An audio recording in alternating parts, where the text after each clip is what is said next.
Amstrad PC, a computer line that I was very familiar with and that I used quite a lot. And judging by the comments on my Reddit and Twitter posts, it seems like these were also the first PCs for many people, and most of them were quite fond of these machines.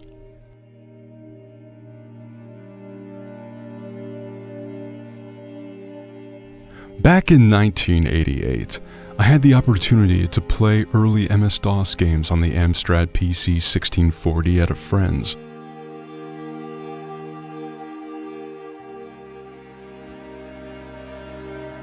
While inside our schoolrooms, we had several 1512s. The 1640 could have an EGA 16-color screen, whereas the 1512 had a CGA one. But its monochrome version was very sharp, with decent resolution. Just like was the case with the Atari ST, whose standard color screen was just okay, while its monochrome one was gorgeous, with an excellent refresh rate, pitch, and overall picture quality. But the Amstrad machine I used the most extensively, because we had it at home, was the PC 2286.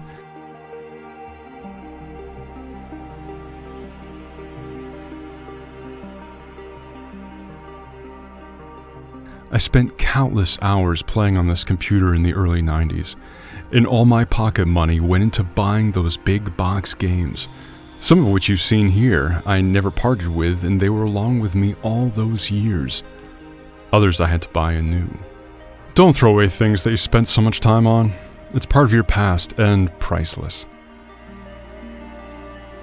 I love these good old machines and try to keep them in pristine condition, constantly polishing them up.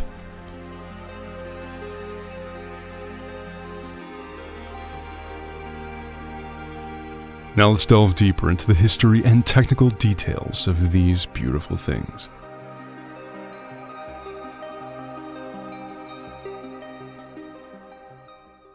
The British electronics company Amstrad, short name for Alan Michael Sugar Trading, released a wide range of products, including personal computers in the 1980s and early 1990s.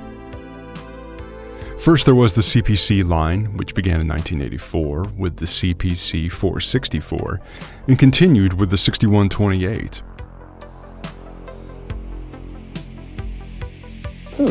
The Amstrad 464 is the 64K home computer with a monitor and data recorder included.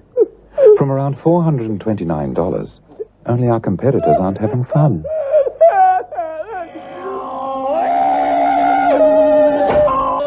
Why did I buy Amstrad 6128 computers? Because it comes complete with built-in disk drive and green screen for only £299. Or £399 with colour monitor, sir. And? Because of the Amstrad's powerful 128K memory and the impressive range of business software available, sir. So what do you think you're doing on it? 180 miles an hour, sir.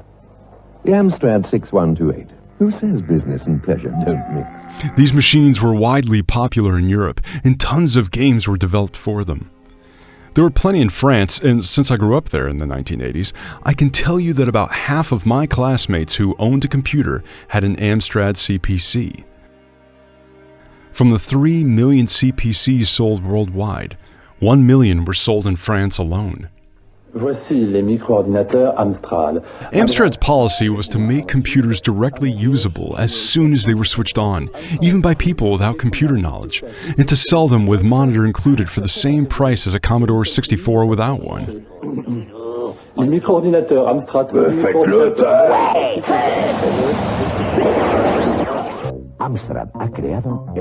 In Spain, the 464 was even so popular, along with Sinclair's Spectrum, that the government introduced a special tax targeting these machines. It applied to computers with up to 64K of RAM. Amstrad's answer to this was the CPC 472, a specific version for the Spanish market, which added 8 kilobytes of RAM. The trick was this extra memory was not even usable by the machine since it was not connected to anything else. It was just an extra component soldered to the motherboard without connection to the others. This parenthesis was to show you the incredible level of popularity Amstrad computers enjoyed in Europe. But the CPC was not Amstrad's only success story. There was also the more professional, business-oriented range of computers, which we'll review here. These were known for their affordability. They were cheaper than IBM PCs and other well-known compatibles, but also for their reliability and versatility. We'll be discussing the Amstrad PCW 1512, 1640, the 2000 line, and beyond. First, let's have a look at the Amstrad PCW, which was first introduced in 1985. I don't have one currently, but here's my own 3D isometric version of this legendary machine. By the way, a little sneak peek, I've been working for months on a big project which will feature a large part of all home computers, from the beginning in the 70s to the early 90s, with custom isometric design for each one of them, along with their technical specs and, what's more difficult to find, their production and sales figures, when it was possible to find the data. This video should be released next on this channel, so stay tuned. The PCW 8256 was a word processing computer that came with a built-in printer. This made it a popular choice for home users, small businesses, and schools. The PCW 8256 ran on the CP/M operating system and featured a Z80 processor, 256K of memory, and a 3-inch floppy drive, the same as in the CPC. When first launched in the UK, the cost of a PCW system was just under £400, which was about 25% of the cost of all IBM-compatible systems in Europe. That's why the machine was very popular there and persuaded many technophobes to venture into using computers, somewhat like Apple did with its Macintosh, but for much, much less. The Amstrad 8256 is a complete word processor. It has a big 256K memory, a high-resolution monitor with built-in disk drive, and inclusive word processing software, as well as a fully integrated printer. Yet it costs just £399 plus VAT. When you update the office, shouldn't you make room for one? The Amstrad 8256. More than a word processor, for less than most typewriters. In the US, the PCW was launched at $800. This was the bargain of the decade. It represented fantastic value at a time when an IBM compatible or a Mac would cost a fortune by comparison.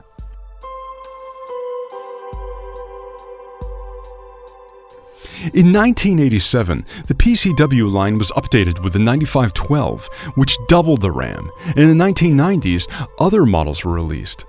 Their improved performances made them a little more versatile than their predecessors, but they were still intended for basic business tasks, word processing, spreadsheets, and databases. But like with any other system, even the least suitable one, games were also developed for these machines. Games were made for pocket calculators of the 80s, right? So why not? Some were very decent, and not only text adventures. The PCW redefined the idea of best value in computers. The first 2 years, over 700,000 PCWs were sold, gaining Amstrad 60% of the UK home computer market and 20% of the European personal computer market, second only to IBM's 33% share. Secretary found her new Amstrad word processor easy peasy to use because the full-size screen let her see the construction of each page, while Dick's PA liked it because each client could have a separate disk. Kate, who was also the accounts clerk, suddenly remembered the free spreadsheet software offer, and that Dick was big and hunky and could ditch the old typewriter. With a range of printers, Amstrad... By 1989, 1.5 million had been sold. And when the PCW line was retired 10 years later, the figure rose to 8 million. It was estimated that 100,000 were still in use in the UK in the year 2000. The reliability of the PCW's hardware and software explained its popularity. This astounding success paved the way for subsequent Amstrad computers. This time IBM-compatible PCs, but once again with a low-price policy. In 1986, Amstrad released the Amstrad 1512, an IBM-compatible computer that featured a 16-bit Intel 8086 processor at 8 MHz and 512K of RAM, hence its name. The 1 stands for the first line of machines and 512 for its standard memory. The basic model, named SD as in single drive, was equipped with a 360K floppy drive and no hard drive. But there were several other configurations available. For instance, the DD, the one I have here, was equipped with dual floppies. There were also the HD10 and HD20 with, respectively, 10 and 20 megabit hard drives. Price ranged from £500 for the minimal configuration to about £800 for the maximal one, which made it one of the first cheap PCs in Europe. The mouse came standard, just like for the Macintosh, and in the PC world, this was a premiere. The keyboard also had an integrated joystick port, which could prove very useful.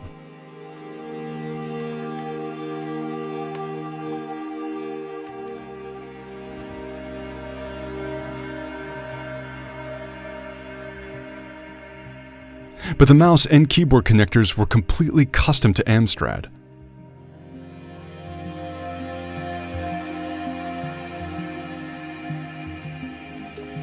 Overall, the signaling system used by the Amstrad 8086 range of motherboards was completely different and incompatible with other PCs and clones. This means that even with an adapter, the Amstrad mouse and keyboard won't work on a non-Amstrad XT, nor will a standard IBM-compatible XT keyboard or mouse work with an Amstrad XT. Same thing for the display. It was Amstrad proprietary technology. The power supply was housed in the monitor, just as with Amstrad's CPC range of home computers. The PC 1512 had a 14-pin plug going from the monitor to supply power to the base unit. This was a design decision which meant they could emit a cooling fan from the system unit and use the monitor's convection system instead, making it much quieter.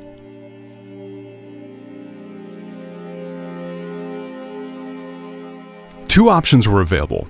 The MM, monochrome monitor, is one I have here, and there was also the CM, color monitor. But although the PC 1512 monitors display a CGA image, they are not compatible with any other computers. They had a non-standard 9-pin DIN socket, and their signal was completely different from standard CGA.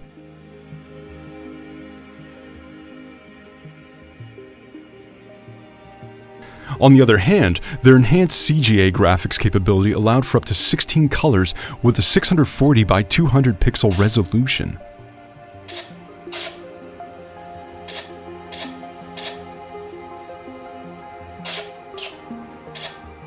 A non-volatile RAM, powered by AA batteries located outside the case right under the monitor, stored the real-time clock and configuration data of the machine. The 1512 was designed to be a cheaper alternative to IBM's PCs, while still offering a comparable level of performance. It was marketed as a home computer and was popular for word processing, basic games, and educational programs. It came bundled with software from Digital Research, including GEM, their graphical environment manager. This was a Mac-like environment which made the Amstrad PCs an attractive purchase over the character-based MS-DOS operating systems. And with the Amstrad, you got both of them, DOS and GEM. Of course, the Amstrad GEM was far behind the Macintosh, but it did the job for basic purposes. Here's what it looks like. And here's the cute tiger picture from GEM Paint.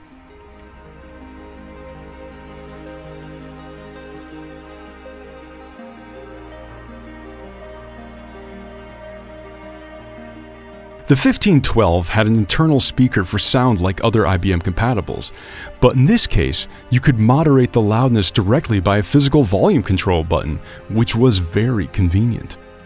This PC was highly popular in European countries. Here's the French version, with its AZERTY keyboard instead of QWERTY. The use of MS-DOS and full software compatibility allowed for much of its games to run on this machine.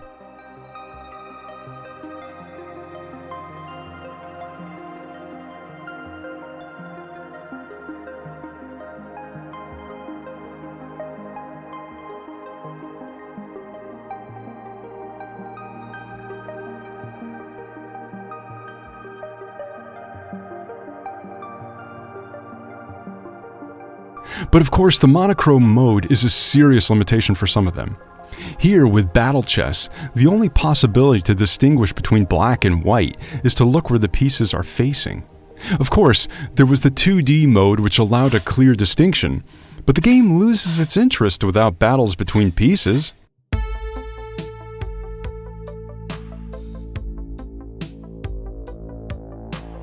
The success of the PC 1512 led to the release of the PC 1640 in 1987. The 1640 was a slightly upgraded version of the 1512 that basically offered 640K of RAM instead of 512, larger hard drives to choose from, and improved graphic capabilities, which made it a popular choice not only for home business usage, but also for gaming. For the PC 1640, the first two monitor options were still available, although the MM and CM monikers were changed to MD and CD. And a third monitor option was made available, called ECD. This was EGA compatible, allowing for the simultaneous display of 16 colors from a palette of 64 in resolutions up to 640 by 350. It's the one I have here.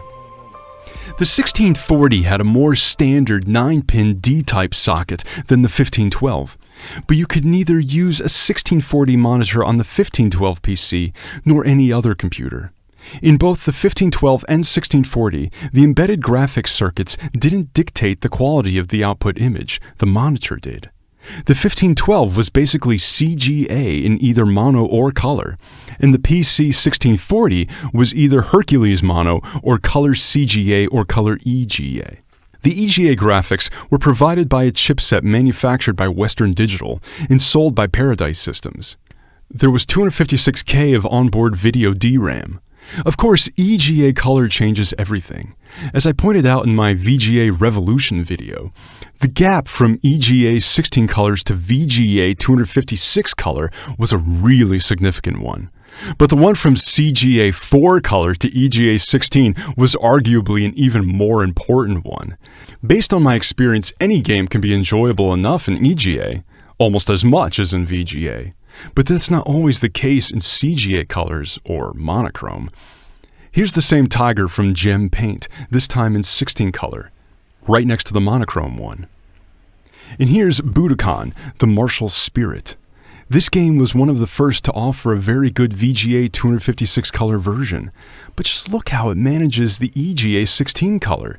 Really, really good.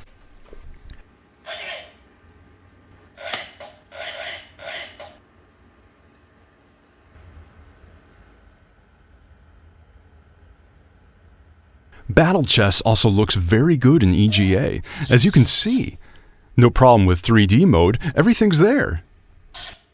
M1 Tank Platoon was my very first game on this machine. It was quite an incredible simulation back in the day. A major achievement by Microprose. But hey, almost each of their games set a new record when released, so just business as usual here. SU-25 by Electronic Arts was no less interesting, even though it was released a few years later. Except for intermediary animations and cockpit design, the game was almost exactly the same in EGA and VGA, and it runs rather fast on this 8086 machine, for which it was obviously not designed. These early Amstrad were definitely suitable for any kind of games. My PCs aren't modded in any way. There's no GoTech Drive, XT IDE, or things like that. I have not put in place any file transfer solution from modern PC to these ones. The hard disk of my 1640 is no longer working, and I need to replace it. So for the moment, I rely exclusively on original 5 1/4 floppy disks. Hopefully, most of them still work. But swapping them again and again and again to load anything is annoying, and with some games, it's a real nightmare. But despite that, there's such a joy in hearing the sound of these good old drives working. I never tire of listening to that. Such nostalgia.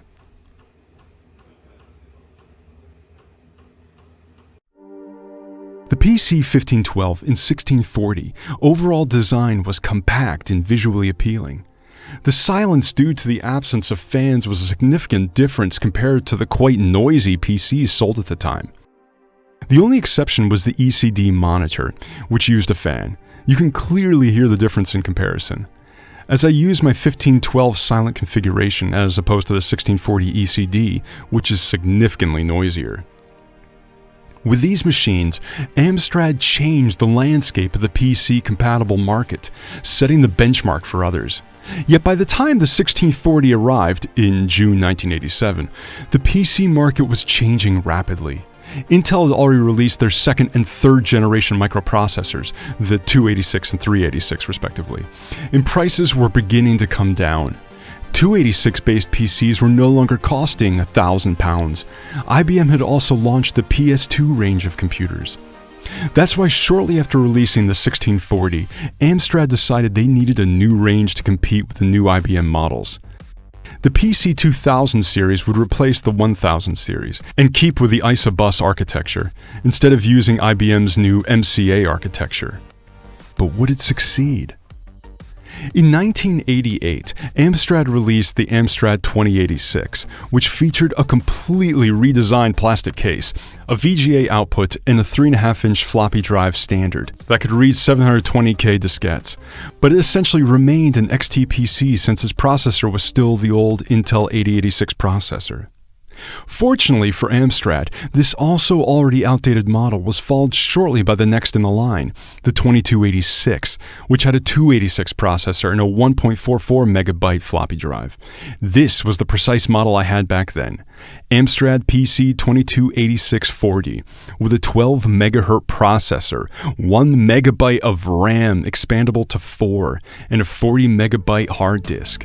In late 1989, this was a very interesting configuration as a personal computer. I can't tell you how much I like this machine. When my dad brought it home, I was beyond myself. It was at the very end of the 1980s. People were watching the fall of the Berlin Wall on TV. We were obviously going through major historical events, but we also had our own small revolution at home. One of those days, as I went back from school, I couldn't believe my eyes. Here it was, proudly standing on the desk in my room, our first PC. By chance, my parents couldn't find a better place where to put this machine. At this moment, I thought this was just the most beautiful thing in the world, just as you surely did when you saw your first home computer. Its case design is still my favorite, more than 30 years later. Look at that, it's like a spaceship. This time the main computer unit had its own power supply unit built in. The monitor was separate and had, at last, a standard VGA connector. I had this precise one, the 12-inch display. Smaller than the 14-inch of its older brother, the 1640, but compensated by a sharp screen, eager to display its glorious 256 colors.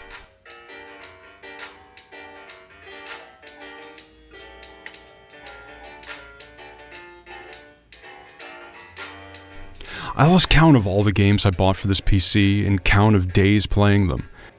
Monkey Island! Civilization. Eye of the Beholder.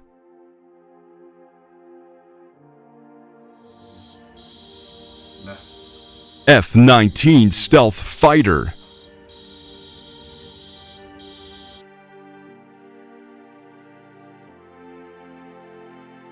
Lemmings.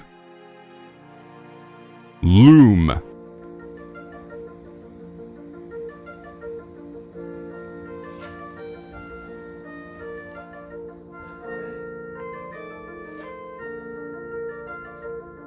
This was the first computer I used for digital creativity, with the excellent Deluxe Paint, if we don't count a few tries with more primitive tools or earlier machines, or programming in BASIC to draw colorful geometric figures. We make the ultimate business PC. So do we. And so do we. The last model of the PC 2000 line, the 2386, had a 386 processor. Since, as you could guess, machines in the new line were no longer named after their memory like in the old one, but after their processor. Apart from that, it shared the same specifications as the one I had, the 2286. The 2000 line had a range of features that could potentially have made it popular with businesses and individuals, including improved graphics and sound capabilities, more open standards than the previous line, which looks very closed in comparison, and the ability to run multiple operating systems. Amstrad continued to release new PC models through the 1990s, which included 486 and Pentium processors. However, the company faced increasing competition from other computer manufacturers and struggled to keep up with the rapidly changing personal computing industry, so that these new models never came close in terms of sales to what the company was used to in the 1980s. They were completely lost in a sea of PC clones, often more affordable and powerful than them. In 1997, Amstrad eventually sold its computer division. But if we look back, we can see that the Amstrad PC line played an important role in the history of personal computing. Their robust machines were known for their affordability, reliability, and versatility. They helped to make computers accessible to a wider audience and to develop personal computing technology.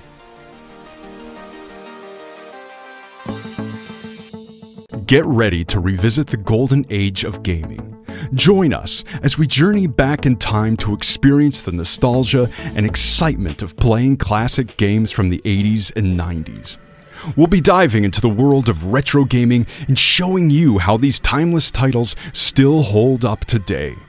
So grab your controller and let's rock on an epic trip down memory lane. Keep the passion burning. Join the retro dream.